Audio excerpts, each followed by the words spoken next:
En suivant le gris sapin, les billets jusqu'au Vincent, ils se sont bien pris en main, Roussel, Provost, Sarrazin, ont mis la pédale au fond, les légers tickets Lafont, ont trimé à tour de bras, les Saint-Louis, Lefebvre, Bigras. Les Lefebvre. Laurette et Antoinette sont les filles de Néhémias Lefebvre et de Marie-Rose Roussel. Ces deux sœurs se marient à deux frères, Emmanuel et René Bigras, dans les années 30. Au cours des années 80, les sœurs Georgeline et Gisèle Bigras décident de conserver la mémoire familiale en enregistrant leur mère, Antoinette, leur tante Laurette et leur grand-mère, Marie-Rose Lefebvre, née Roussel. De ces enregistrements, on y apprend que leur grand-père, Néhémias, est né au Portage des Pins.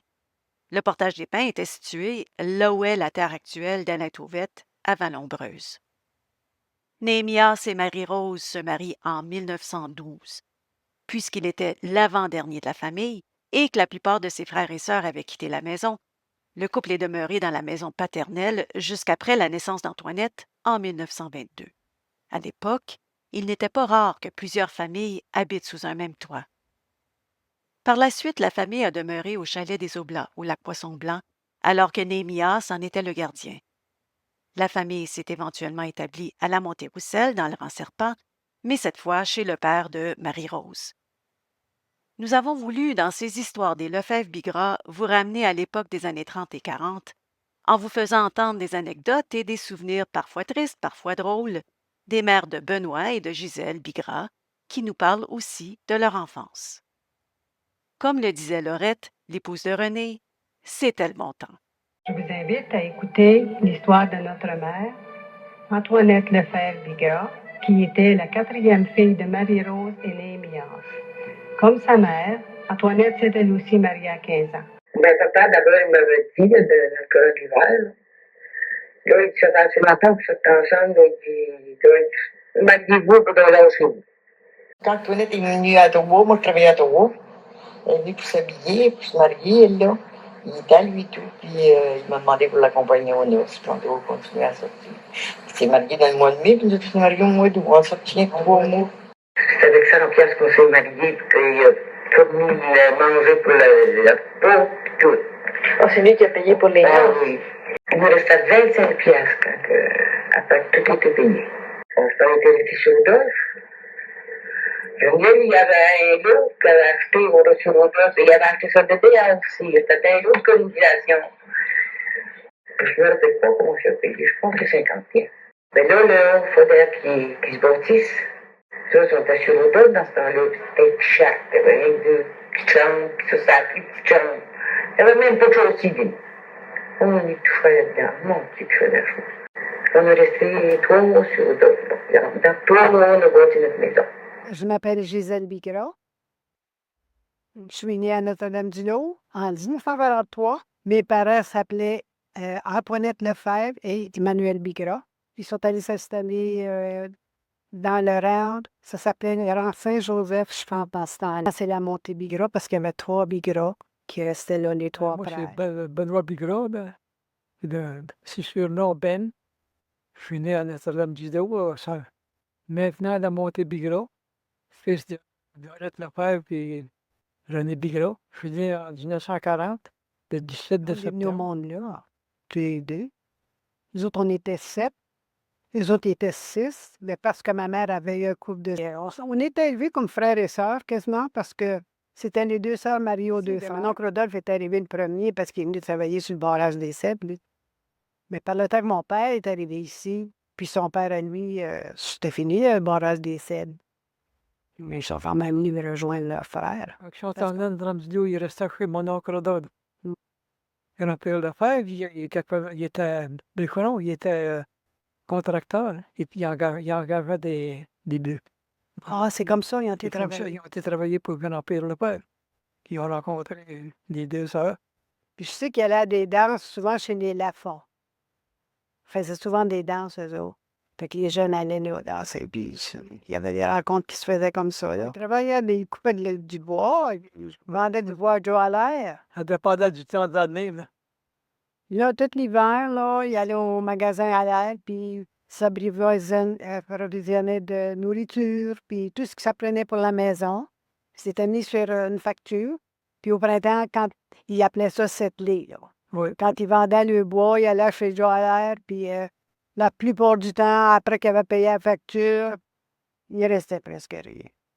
Il y avait Oui, juste puis- une année, je me souviens, mon père avait fait une très bonne année cette année-là. Il s'était acheté une petite camionnette 52 Ford en 52. On se voyait beaucoup, hein, on vivait quasiment ensemble. Puis on avait beaucoup de plaisir. C'était une belle place pour passer notre enfance parce que c'était la pleine campagne. On avait de l'eau, on allait se baigner, on passait nos journées à l'eau quasiment. On est dans le Crique Serpent. Il y avait des journées qu'on n'avait pas grand-chose à faire, on avait juste du fun. On allait se baigner, puis on jouait dans la forêt, puis tout ça. Mais il y avait d'autres journées qu'on avait beaucoup de travail, là. On a travaillé. Il y avait le jardin. Le jardin, puis les fameuses bébites à patates, là. Oui, puis les animaux. Des animaux, puis le jour du lavage, là, on n'avait pas l'eau dans la maison. C'était un puits dehors avec une pompe, là. Puis l'hiver, ça gelait tout le temps. Ça fait qu'il fallait aller faire un trou dans le Crique Serpent, là. Puis charloyer l'eau à la maison. Le jour du lavage, ça en faisait plusieurs voyages, là, 2 chaudières, là. On faisait ça avant d'aller à l'école le matin. Puis quand on venait manger le midi, quand on venait dîner, il fallait aller encore chercher 3-4 voyages d'eau, là, parce que ça joue du lavage, ça prenait bien de l'eau. Mais tu sais, quand tu repenses à ça, là, on a eu du fun. On était libre comme l'air, là. Tu sais, il n'y avait pas de restrictions. On a tous failli se noyer. T'as les plus vieux qui s'occupaient des plus petits, puis des fois, ben, ils portaient pas très attention. Lui, il a sauvé la vie de Jacques. Jacques était en train de se noyer, tu te souviens? Ah oui. Puis moi, une fois, là, j'étais plantée sur le bord du crique, mais il y avait comme un étendu, là, puis c'était boueux, là. Puis j'ai regardé les autres se baigner, puis tout à coup, j'ai tombé sur le dos. Puis j'étais en train de me noyer dans le bout, là. Je sais pas qui m'a tiré de là. Mais j'avais une dent, une douce, tu sais, quand on est petit, on veut pas les faire arracher parce que ça fait mal. Mais quand là, ils m'ont ramené de là, j'avais perdu ma dent. Jacques puis Jérôme, ils avaient acheté un bâton de dynamite dans le feu aussi, là. Ils auraient pu se faire tuer, les deux, là. Ils faisaient des feux d'abattis, là, tu sais, maternels, là. Puis tout le monde avait de la dynamite dans ce temps-là, là. T'allais au magasin puis t'achetais des bâtons de dynamite. Les fermiers avaient besoin de ça. Les autres, ils arrivent, là, il y avait eu un feu, là, puis il y avait des bâtons de dynamite.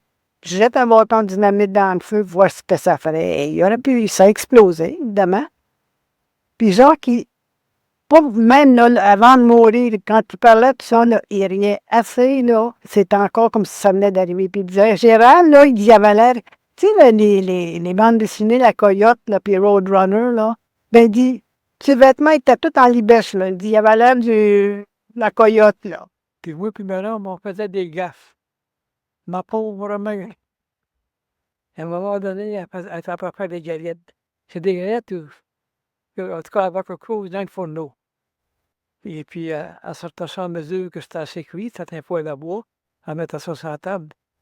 Puis elle dit, servir sur le bord, moi, puis elle dit, je m'en vais voir ma tante Nounoune. Ça, c'était ma mère, c'était ma tante Nounoune. Puis elle dit, là, elle nous montre, elle dit, regardez, quand les galettes que tu vas avoir dans le fourneau, ouvre la porte du fourneau de temps en temps, puis tant qu'ils vont être de la même couleur, c'est les galettes que sur la table. Mais elle dit, rouvrez la porte. Mais elle parlait de la porte du fourneau. Parce qu'elle ne voulait pas qu'on. Vous avez voir la porte de la maison. Elle voulait pas qu'on aille sortir les galettes dans le four pour pas qu'on se brûle. Le printemps, là, il y avait de l'eau partout, les champs inondés, là. Puis tu voyais passer les gars, c'est les bio, hein? Ah, il y avait des On billots à aime ça, grandeur tout le temps. tout autour de la maison. Puis, Ah oui. moi, je me rappelle, là, le moulin à coude de la mer, était direct en face de la fenêtre qui donne au crique, là. Et puis, à Machisia, je suis son moulin à coude, je suis bord de la fenêtre, puis je regarde à travailler dehors, sur le crique. Mais tout rappelle de l'hiver, ils coupaient du bois là, tu sais, autour des lacs, puis ils mettaient ça sur le lac. Puis au printemps, ben, ça partait, ça prenait le crique, là, jusqu'à la rivière Puis, Lièvre. j'étais pas instructeur, pas du tout, pas du tout, pas du tout. Et enseignant, rien. La seule chose qu'il faisait, mon père, ça ne pas cette fois que tu m'as fait. C'est qui m'a fait chauffer, mais son camion, là, il s'est calé dans le bout. Puis, étant donné que moi, j'étais tout petit, de rentrer à petit gros, puis plus grand que moi, puis mon père, Ça prendrait quelqu'un pour pousser sur le camion. Ça fait que c'est moi qui étais à la roue. Ouais, mais c'était un stander, comme il dit, à pédale, là. Transmission. Comment je fais ça, moi? Ça fait que là, ben, j'essayais d'être le cul puis pas étouffer le moteur. Il voulait tout faire tout coup. Et après, il dit, donne-lui un petit brintage de gaz, puis il dit, ça va marcher. Il dit, ouais, ben moi, tu sais, quand ça ne marche pas ça, je déclenche, puis je lui phrase de gaz au fond. Mon pauvre père, il t'a d'avis, il est vite, un couvert dessus. Oh mon Dieu! Il s'en vient pour le truc, puis à roue, puis il m'a grand. Débarque de là, puis va trouver ta main, va l'avoir besoin d'être combien, c'est tout ce que tu es capable de faire. Ah, nous autres, moi puis ma cousine Lisette, sa sœur, on allait visiter mon oncle Noël qui restait dans une petite cabane dans la forêt, là.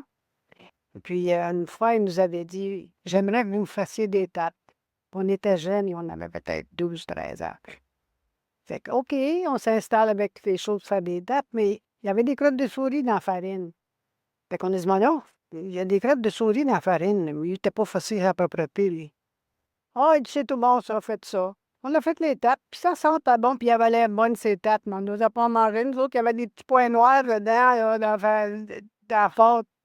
Lui, ça le dérangeait pas du tout. Ce qui est garanti, c'est que pendant la vie, qu'on soit pape ou bandit, qu'on soit riche ou petit, au moment opportun, à tous et à chacun s'applique un bon remède qu'on appelle de la merde. Arrière-grand-pères, ils ont labouré la terre. Nos arrière-arrière-grand-mères ont affronté la misère. Nos arrière-grands-parents, ils ont su faire face au vent. Pour nourrir tous leurs enfants, ils ont défriché les rangs. En suivant le gris serpent, les billettes jusqu'au Vincent, ils se sont bien brisés en mer, où c'est le pauvre sarrasin. On mit la pédale au front, les légers tickets à fond, on trimait à tour de bras les Saint-Louis de Frère Bigras.